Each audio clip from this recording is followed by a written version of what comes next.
Olá, sejam bem-vindos ao Claquete Dourada. Antes de trazer o primeiro filme, eu vou contar um pouquinho a história do Oscar, de como que surgiu a academia, de como que surgiu a premiação do Oscar, para a gente ter um contexto aí e poder entender como é que funcionava e como é que funciona hoje em dia essa premiação que a gente adora, certo? Vamos lá!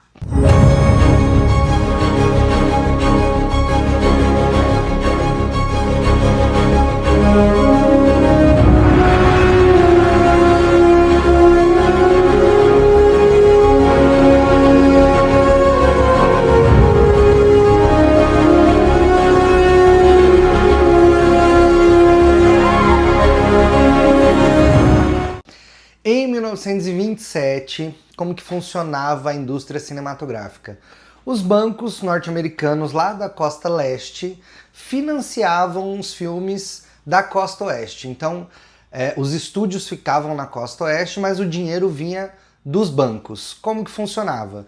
Os bancos emprestavam dinheiro para os estúdios e os estúdios produziam os filmes, o que dava de lucro, o que dava de renda, né, do filme. Eles pagavam os bancos e ficavam com lucro para eles mesmos. E as pessoas, os talentos, como eles eram chamados, eles eram propriedade do estúdio. Então os atores, eles eram propriedade do estúdio, os diretores, escritores, técnicos, todo o pessoal envolvido nos filmes, eles não eram contratados por obra, eles eram contratados do estúdio e eles eram ali empregados do estúdio, propriedade praticamente do estúdio. E ganhavam ali seu salário para fazer o trabalho deles. Esse formato podia trazer alguns problemas para os estúdios que estavam muito felizes ali com esse esquema, que eles ganhavam o lucro deles, não tinham que dividir nada com ninguém, pagava ali os saláriozinhos de cada um e pronto. Foi então que o Louis B. Mayer, que era cofundador e chefão da Metro-Goldwyn-Mayer, que é também conhecida como MGM, ele queria construir uma casa de praia e ele queria usar os técnicos ali do estúdio para construírem a casa dele sem ter que pagar por fora. Na época, os técnicos do estúdio tinham acabado de fazer um acordo trabalhista e tinham se sindicalizado. E esse acordo ele impedia que eles fizessem trabalho por fora, trabalhos fora daqueles que o estúdio demandava. E essa casa de praia do Louis B. Mayer seria aí um trabalho por fora. Aí isso acendeu nele um alerta. Ele falou, opa, isso aí pode ser que seja o futuro da indústria do cinema. Se todo mundo começar a se sindicalizar, começar a se juntar para querer mais benefícios, melhores salários, etc., isso daí vai dar problema. Então o que ele fez? Ele chamou outros executivos de outros estúdios e criaram a Academia de Artes e Ciências Cinematográficas, que é a academia que a gente conhece hoje do Oscar. Eles então convidaram os influencers da época, que eram os atores mais famosos, para participar dessa academia, para ser, ao invés deles se sindicalizarem, eles serem membros da academia, como se fosse uma grande distinção dentro da indústria do cinema. Tanto que esses dois atores, que eram o Douglas Fairbanks e a Mary Pickford, que eram a realeza de Hollywood na época, eles fizeram parte, então foram os primeiros atores a fazer parte da academia, e o Douglas, inclusive, foi o primeiro presidente. E o que a academia oferecia para os membros? Melhores salários, melhores condições de trabalho, menos horas de trabalho e uma oportunidade de discutir todas as reivindicações ali das categorias. Então eles começaram a chamar todas as categorias ali da indústria cinematográfica para fazerem parte dessa academia. Então foram ali que surgiram os 36 primeiros membros. Nos 2 primeiros anos, nada aconteceu de muito relevante ali, de mudanças na indústria cinematográfica.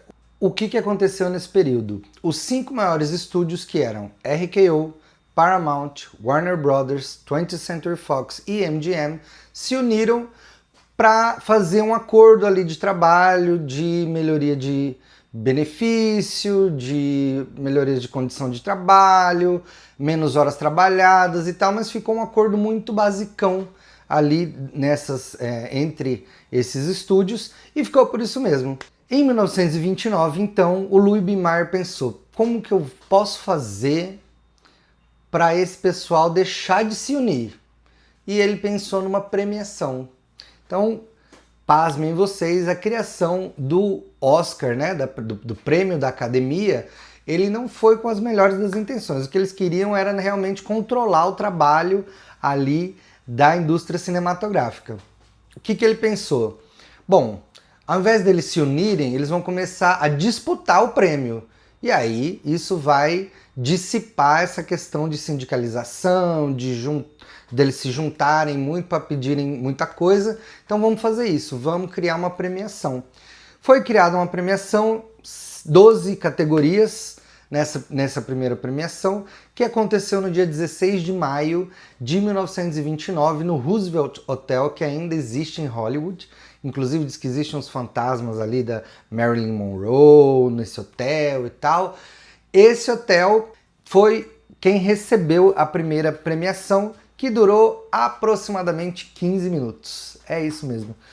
O anúncio dos ganhadores foi feito 3 meses antes, então pouquíssima gente foi na entrega da premiação, só tinham 2 atores presentes na premiação que inclusive não ganharam o prêmio, e quem foi pagou $5 de entrada para participar do jantar e do baile que teve depois da premiação. Então a primeira premiação foi bem tranquilinha, 15 minutinhos, 15 prêmios foram entregues. Essa cerimônia foi tão curta que nem teve transmissão, nem via rádio, nem via TV. A primeira transmissão via rádio foi no ano seguinte, que começou a transmitir a premiação, e a via TV foi só em 1953, muito tempo depois da criação da premiação. Essa premiação ficou ali bem vazia porque ninguém sabia muito do que se tratava, era um negócio meio bagunçado, já tinham anunciado os vencedores, então ficou ali um negócio meio bagunçadão, mas ainda foram 270 pessoas a assistir a premiação, que durou 15 minutos. E o que mudou de lá para cá? Praticamente tudo.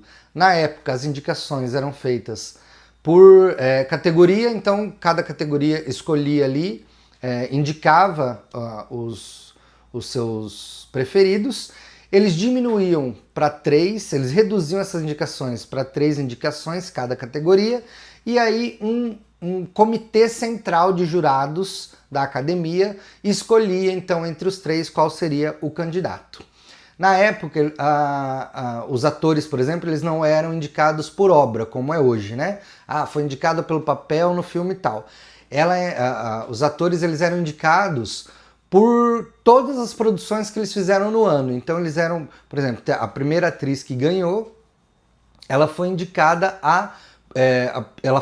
pelo seu trabalho em 3 filmes que ela fez em 1927 e 1928, que foram os 2 anos que eles usaram ali de parâmetro para os primeiros indicados, né? Depois disso, muita coisa mudou. O que não mudou muito foi a estatueta do Oscar, que ela continua bem parecida e só ficou um pouquinho maior. Ela foi criada por George Stanley e foi esculpida por Frederick Gibbons. O design da estatueta é uma figura humana segurando uma espada das cruzadas sobre um rolo de filme, que tem 5 buracos ali nesse rolo de filme.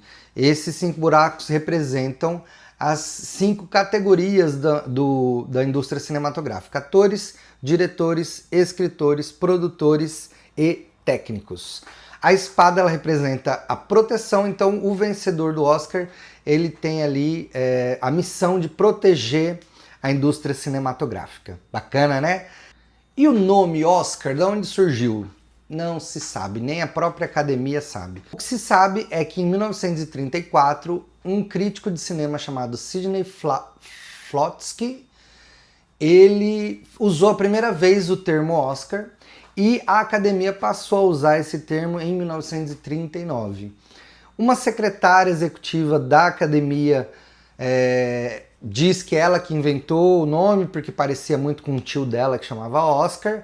Tem também uma história que a Bette Davis dizia que o traseiro da estatueta lembrava o traseiro do seu ex-marido, que se chamava, tinha ali o nome do meio, de Oscar, e por isso ela começou a chamar de Oscar e aí passou a usar esse nome. A origem, então, ela fica aí meio perdida na história, mas o que importa é que a partir de 1939 a própria academia passou a usar o nome, a dar o nome para a estatueta de Oscar, né?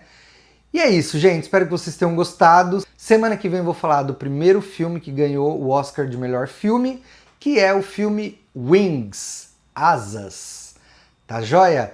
Ele tá disponível no Prime Video e também tem no YouTube de graça, legendado, para vocês assistirem. É só procurar lá Wings ou Asas. Beleza?